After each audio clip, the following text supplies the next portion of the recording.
Yes, I mean, I think what's clear from the regulatory crackdown is Beijing is now prioritizing social stability and national security risk. And investors do need to change their investment strategies in China to reflect that. We are maintaining, we are advising and continue to invest in China. We think that there's a lot of babies being thrown out the bathwater currently and aren't advising reducing exposure. However, even pre the recent kind of crackdown, we had been advocating investing in the domestic A-share market over the offshore markets.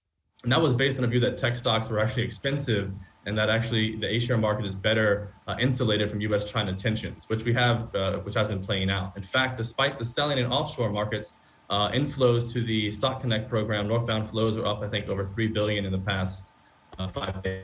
So again, investors are still buying the onshore market. So that's where we're positioning. We think, again, the onshore market is better insulated. And again, really, that's where the opportunities are going to be going forward. Okay, and I do want to get in your thoughts on the fixed income market in China as well. Are you seeing that sort of conviction being driven by the credit markets, where the Evergrande issue is still a major overhang? Yeah, so again, quite encouragingly, we separate the China credit markets from the government bond markets.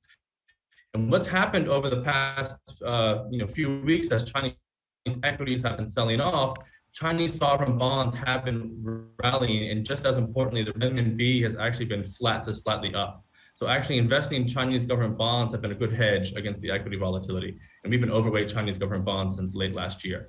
On the credit side, we remain wary. We have not been advising or investing in Chinese credit. We think that credit is still mispriced in China and that there needs to be more of a credit premium, a risk premium in China. But the government is moving in that direction by essentially removing some of the implicit guarantees for the SOEs. So we think that, going forward, eventually credit will be attractive in China, but not right now. But we're still quite positive on the Chinese sovereign bond market, as again, it has performed and been defensive amid this equity sell-off.